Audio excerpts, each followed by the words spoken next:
ترمیم میں نون لیگ کیوں جلدی کر رہی ہے؟ جو مولانا فضل الرحمان صاحب ہیں اور پی ٹی آئی ہیں، ان کو کیا پرابلم ہے اس آئینی ترمیم سے؟ جو جج مطلب ہے کہ ہمارے خلاف فیصلہ دے گا، ہم اس کے خلاف جو ہے جوڈیشل کونسل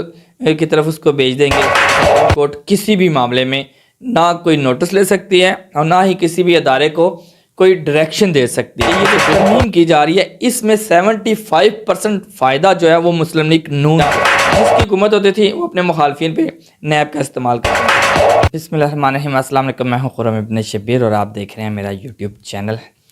تو آخرکار بلی تھیلے سے باہر آ گئی ہے، ساری تو نہیں آئی لیکن آ گئی ہے۔ آج گفتگو کریں گے ہم کہ 26ویں جو آئینی ترمیم ہے یہ کیا بلا ہے، اور اس کے علاوہ آئینی بینچ جو ہے وہ کیا ہے، یا آئینی عدالت کیا چیز ہے، اس میں نون لیگ جو ہے وہ جلدی کیوں کر رہی ہے، اس آئین میں ترمیم میں نون لیگ کیوں جلدی کر رہی ہے، یا پھر جو مولانا فضل الرحمان صاحب ہیں اور پی ٹی آئی ہیں، ان کو کیا پرابلم ہے اس آئینی ترمیم سے، اور پیپل پارٹی کی اس میں کیا رائے ہے، اس حوالے سے بات کریں گے آج پوری تفصیل کے ساتھ، کیونکہ کچھ ہی دیر پہلے تفصیلات سامنے آنا شروع ہوئی ہیں، تو میں نے سوچا میں بھی ایک ولاگ بنا کے اس پہ ڈسکشن کر لوں۔ نون لیگ کے مسودے میں سپریم کورٹ سمیت اعلیٰ عدالتوں میں ججز کی تعیناتی سے متعلق آرٹیکل 175A میں تبدیلی کی تجویز دی گئی ہے، جس کے مطابق سپریم جوڈیشل کمیشن میں چیف جسٹس کے علاوہ سپریم کورٹ کے سینئر 4 ججز سمیت 4 اراکین پارلیمنٹ بھی ہوں گے۔ اب اس میں یہ ایک ترتیب انہوں نے رکھی ہے جس میں وہ کہہ رہے ہیں کہ 4 جو جج ہیں وہ ہوں، ان کے ساتھ جو پارلیمنٹ کے اراکین ہیں وہ بھی ہو۔ اب اس میں کیا کہتے ہیں، پارلیمنٹ کے اراکین سے مراد انہوں نے کہا کہ 2 جو ہیں وہ سینٹ کے ہوں اور 2 قومی اسمبلی کے ہوں۔ اب اس میں انہوں نے ایک تجویز اور بھی دی کہ ان میں سے ایک سینٹ اور ایک قومی اسمبلی کا جو اراکین ہو وہ وزیر اعظم اس کی تجویز دے۔ وزیر اعظم بتایا کہ ہاں یہ 2 بندے ہونے چاہیے، ایک سینٹ سے یہ والا بندہ ہونا چاہیے اور ایک جو ہے قومی اسمبلی سے یہ والا بندہ ہونا چاہیے۔ اس کا مطلب ہے کہ یہ دونوں بندے جو ہیں وزیر اعظم کی اپنی مرضی کے ہوں گے، یعنی کہ وہ حکومت کے ہی ہوں گے۔ پھر اس کے بعد جو دوسرے 2 بندے ہیں، ایک سینٹ کا اور ایک قومی اسمبلی کا، اس کے بارے میں جو حزب اختلاف کی جماعت ہوگی اس پہ ہوگا کہ وہ اس کو دے سکتے ہیں۔ اچھا، اس کے بعد آگے کیا کہتے ہیں جی، اس مسودے میں یہ بھی کہا گیا ہے کہ ججز کی تقرری سے متعلق پارلیمانی کمیٹی کے 12 اراکین ہوں گے، جن میں سے 8 کا تعلق قومی اسمبلی جبکہ 4 کا تعلق سینٹ سے ہوگا۔ یعنی کہ یہ بھی ایک کمیٹی بنے گی جو ججز کے حوالے سے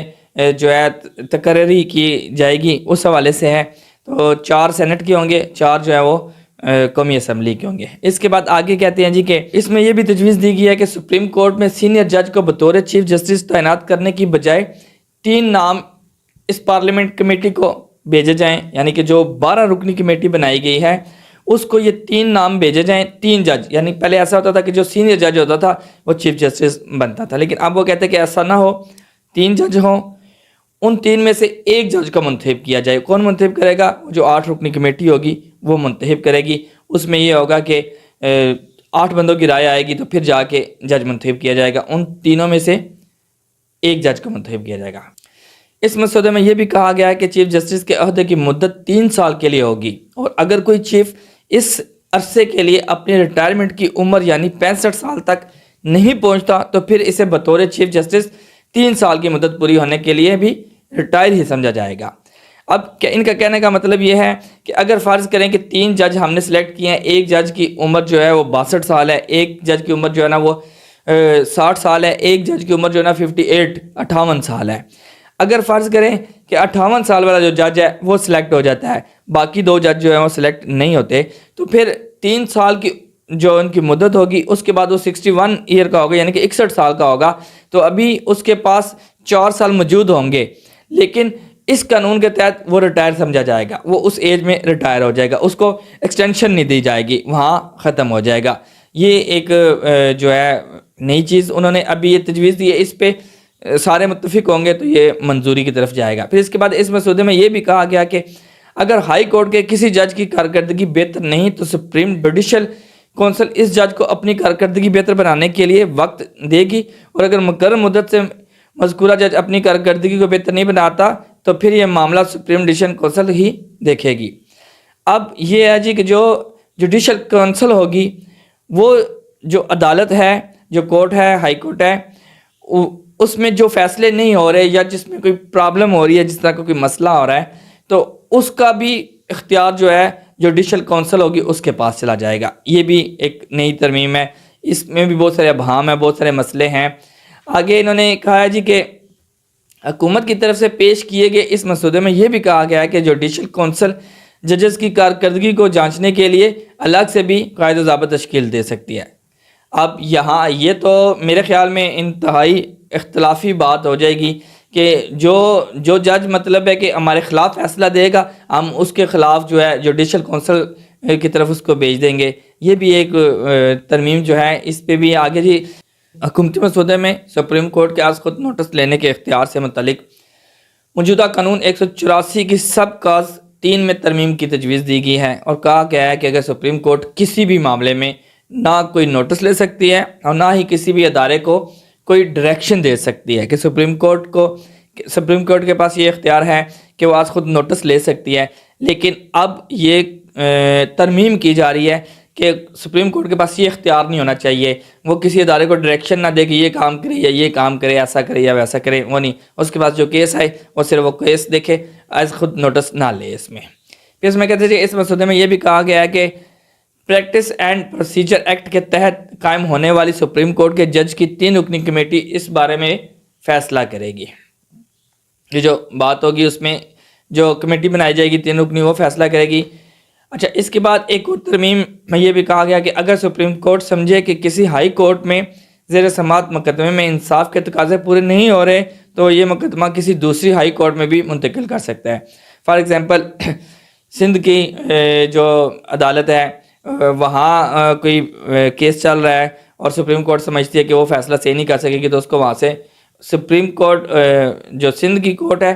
وہاں سندھ کے خلاف ہی کوئی مقدمہ اگر ہے تو وہ سمجھتی ہے کہ نہیں ہو سکتا، وہ پنجاب، راجستھان یا کسی اور جگہ پہ منتقل کر سکتا ہے۔ یہ ایک اچھا فیصلہ ہے۔ اس کے بعد آگے کہتے ہیں جی کہ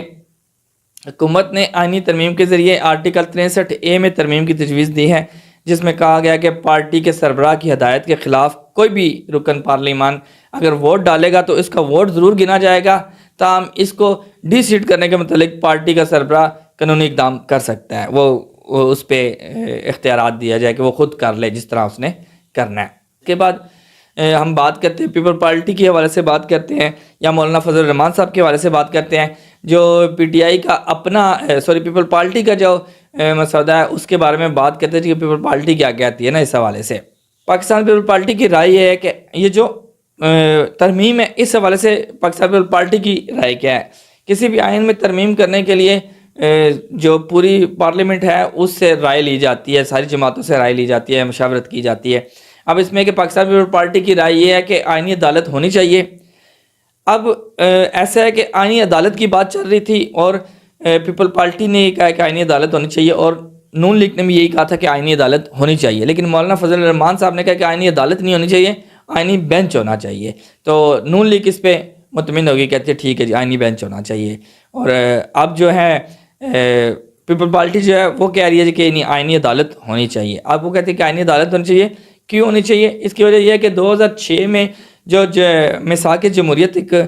معاہدہ ہوا تھا، اس معاہدے میں یہ طے کیا گیا تھا کہ آئینی عدالت قائم کی جائے گی، تو اس حوالے سے وہ کہتے ہیں۔ اچھا، اس میں اگر کہتے ہیں پیپل پارٹی کے موجودہ مسودے کا جائزہ لیا جائے تو معلوم ہوتا ہے کہ پیپل پارٹی یہ چاہتی ہے کہ وفاق کے ساتھ ساتھ صوبوں میں بھی آئینی عدالت بنائی جائے، یعنی کہ جتنے صوبے ہیں ان ساروں میں ہو۔ اور یہاں ایک بات اور ہے جو پیپل پارٹی کی طرف سے رائے دی گئی ہے۔ پیپل پارٹی کہتی ہے جی کہ جو چیف جسٹس ہو وہ حکومت، جو وزیر اعظم ہو وہ خود تعینات کرے،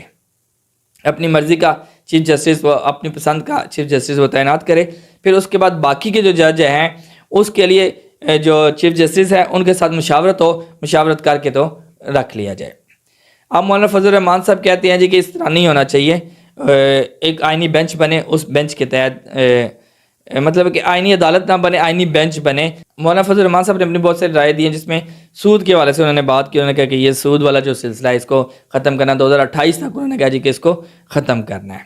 اچھا، اس میں آپ نا پیپل پارٹی اور نون لیگ کی رائے سامنے آتی ہے جب، اس کے بعد اگر ہم دیکھتے ہیں جی کہ مولانا فضل الرحمان صاحب کی جو رائے ہے وہ کیا ہے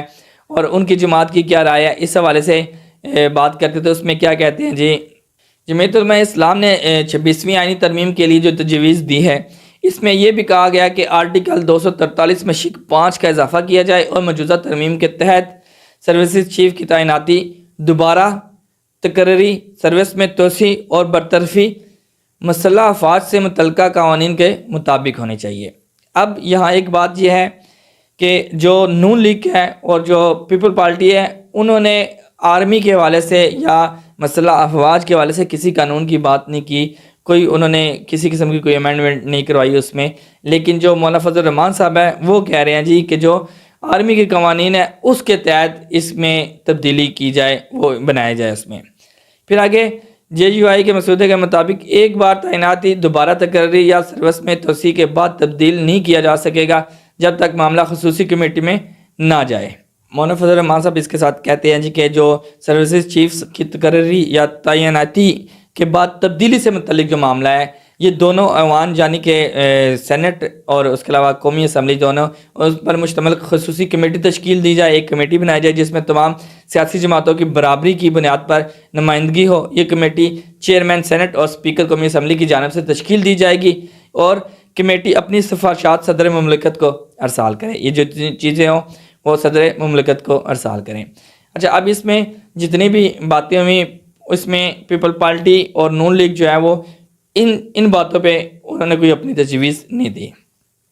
پھر دیکھتے ہیں جے یو آئی کی تجویز میں ایک یہ بھی ہے کہ ملک میں اسلامی مانیٹری پالیسی سسٹم متعارف کروایا جائے، ساتھ ہی 19ویں ترمیم کے مکمل خاتمے اور 18ویں ترمیم کی مکمل بحالی کی تجویز بھی دی گئی۔ یہ مولانا فضل الرحمان صاحب کی طرف سے دی گئی ہے۔ پھر اس کے علاوہ باقی جو ہے نا پاکستان پیپل پارٹی کے آئینی عدالت کے ججز کو ہٹانے سے متعلق آئین کے آرٹیکل 209 میں تبدیل کرنے کی تجویز ہے اور پارٹی کے مطابق وفاق اور صوبائی آئینی عدالتوں کے ججوں کو ہٹانے کے لیے سپریم آئینی کونسل کے قیام کی تجویز بھی شامل کی گئی ہے۔ اچھا، اب یہ جو ساری چیزیں ہوئی ہیں، ان ساری چیزوں کو عام آدمی جو ہے اس کو کیا فائدہ یا نقصان ہوگا؟ بظاہر یہ لگ رہا ہے کہ یہ جو ترمیم کی جا رہی ہے اس میں 75% فائدہ جو ہے وہ مسلم لیگ نون کو ہے۔ مسلم لیگ نون کو اس چیز کا فائدہ کیوں ہے؟ مسلم لیگ نون کو فائدہ اس لیے ہے کہ مسلم لیگ نون کی حکومت ہے اور جو عدالت ہے، جو سپریم کورٹ ہے، ان کی طرف سے بہت سارے نوٹس لیے جا رہے ہیں اور بہت سارے فیصلے ایسے ہو رہے ہیں جو ان کے اگینسٹ جا رہے ہیں۔ تو جیسے اس سے پہلے نیب کا قانون تھا، وہ اپنی مرضی سے کسی بھی بندے پہ جو بھی کیس ڈلوانا ڈال دیا جاتا تھا، عمران خان پہ ڈال دیا، نواز شریف پہ ڈال دیا، جس کی حکومت ہوتی تھی وہ اپنے مخالفین پہ نیب کا استعمال کرتا تھا۔ اب یہ جو ترمیم ہوگی، اگر جو پیپل پارٹی کی بات مان لی جائے تو پھر جو چیف جسٹس ہوگا وہ حکومت کا ہوگا، حکومت کا بندہ جو ہے حکومت کے خلاف فیصلہ نہیں دے گا۔ اور اگر نواز شریف کی بات مان لی جائے تو اس میں یہ ہے کہ وہ کہتے ہیں کہ جو آئین کی ترمیم ہے اس کے لیے الگ سے جو بینچ ہے وہ بنایا جائے تاکہ اس پہ فیصلہ کیا جائے۔ تو اب یہ ساری باتیں مولانا فضل الرحمان صاحب اپنی بات منوا رہے ہیں، نون لیگ اپنی بات منوا رہی ہے، پیپل پارٹی اپنی بات منوا رہی ہے، اور یہ جو باتیں ہیں ان باتوں میں کسی حد تک پی ٹی آئی ہے وہ بھی شامل ہے، وہ بھی ان باتوں پہ متفق ہے، وہ بھی کہتی ہے ٹھیک ہے۔ تو یہ پوری کی پوری ترمیم ہو رہی ہے، یہ سارے کی سارا سٹرکچر ہو رہا ہے۔ اب دیکھیں کہ کیا فیصلہ آنا ہے۔ اجازت چاہوں گا، پھر ملیں گے، اللہ حافظ۔